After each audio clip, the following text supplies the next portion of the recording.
ठहरा हुआ पानी भी कुछ दिन में सड़ जाता है। जिसके जीवन में संघर्ष नहीं वो जिंदा ही मर जाता है। नमस्कार, मैं संदीप कुमार, बिजनेस कोच। किसको पता था जो गणित में 2 बार फेल हो चुका है वो गणित का सबसे बड़ा टीचर बन जाएगा, बिहार का सबसे बड़ा टीचर बन जाएगा। इनका नाम है विपिन यादव। विपिन यादव का जन्म बिहार के एक छोटा सा गांव सलहा में बहुत ही गरीब परिवार में हुआ था। 8 क्लास तक पढ़ाई लिखाई अपना गांव में ही पूरा किए। उसके बाद उनके गांव से 40 किलोमीटर दूर एक छोटा मोटा शहर था, वहां पे रूम लिए और वहां पे पढ़ाई करना चालू किए। गणित में बहुत कमज़ोर थे, गणित समझ में नहीं आता था। गणित में 2 बार फेल हो गए, 10वीं में और 11वीं में। 10वीं और 11वीं में जब फेल हुए तो इनका बहुत दिमाग ख़राब हो गया, बुद्धि चकरा गया। घर वाले डांटने लगे, इनको बोलने लगे कि तुम क्या पढ़ाई कर रहे हो, शहर में जाकर के इतना पैसा खर्चा कर रहा हूँ फिर भी तुम पढ़ाई बरोबर नहीं कर रहे हो, सही से पढ़ाई नहीं कर रहे हो। उस दिन के बाद एक कसम खा ली है कि जब तक लाइट रहेगा तब तक पढ़ाई करेंगे, दिन हो रात हो पढ़ाई करना है, सिर्फ गणित ही पढ़ना है। कसम खा लिए है, लेकिन कसम तो खा लिए भैया, उसके लिए लाइट चाहिए और लाइट इनके गांव में नहीं था।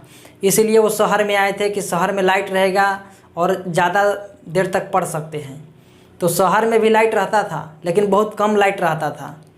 आज का बात नहीं कर रहा हूँ, 10-12 साल पहले का बात कर रहा हूँ मैं। लाइट रहता था, कब आता था कब जाता था कुछ पता ही नहीं चलता था। तो ये कसम खाएं कि जब तक लाइट रहेगा तब तक पढ़ेंगे, रात भर लाइट रहेगा रात भर पढ़ेंगे, लेकिन गणित ही पढ़ना है। गणित में मैं कमज़ोर हूँ और गणित ही पढ़ूंगा। ये कसम खा लिए थे गणित को कि या तो हम तुमको बर्बाद कर देंगे या फिर तुम हमको बर्बाद कर दो।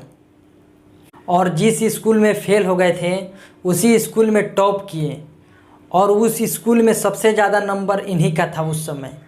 तो इनसे टीचर बोला कि तुम इतना नंबर कैसे लाया, और तुम तो 2 बार फेल हो चुके हो, 10वीं में और 11वीं में, और फिर 12वीं में तुम इतना नंबर कैसे लाया।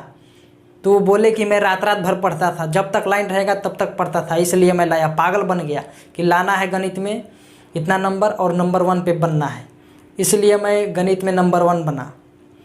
तो उसके बाद लगता होगा आपको कि सब कुछ सही हो गया होगा, लेकिन सही नहीं हुआ। उनके माता पिता बोलने लगे इनको कि तुम पढ़ लिख लिए हो अच्छे से तो तुमको नौकरी ले लेना चाहिए। तो ये बोले कि मैं नौकरी नहीं लूँगा, चाहते तो सरकारी नौकरी ले सकते थे टीचर का, लेकिन इन्होंने नौकरी नहीं लिया और ये बोले कि मैं खुद का कोचिंग सेंटर खोलूँगा और वहाँ पे बच्चे लोगों को पढ़ाऊँगा। जिसको गणित नहीं आता है उसको गणित में अच्छे से पढ़ा सकता हूँ। तो इनके माता पिता इनसे गुस्सा हो गए, बोले कि मैं तुमको इसीलिए मैं इतना पढ़ाया लिखाया था मेहनत करके। तो इनसे अलग हो गए इनके माता पिता और इनके बोलने लगे कि तुमको जो भी करना है करो, लेकिन हम तुम्हारे साथ नहीं हैं। तो उस समय इनके कोचिंग में बहुत कम लड़के लोग पढ़ने के लिए आते थे। अपना घर परिवार का खर्चा भी सही से नहीं निकाल पा रहे थे। इनका शादी भी हो गया था और इनके वाइफ भी थी और एक छोटा सा बच्चा भी था, तो उसका खर्चा नहीं पूरा पा रहे थे कोचिंग सेंटर से। तो कभी कभी लगता था इनको कि आत्महत्या कर लो या फिर से नौकरी ले लूँ, लेकिन ये पढ़ाते रहें, ये हिम्मत नहीं हारे।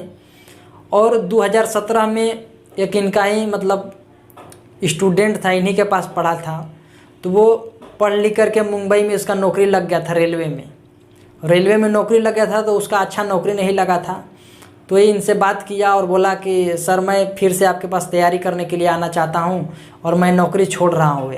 तो ये विपिन यादव सर मना कर दिए कि तुम नौकरी मत छोड़ो, तुम नौकरी करो, मैं देखता हूँ किसी भी तरह तुमको मैं मुंबई में रह कर भी पढ़ा सकता हूँ तुमको। तो वो बोला कि ठीक है सर, आप पढ़ाते हैं तो मोबाइल से वीडियो बनाकर और फेसबुक पे डाल दीजिए।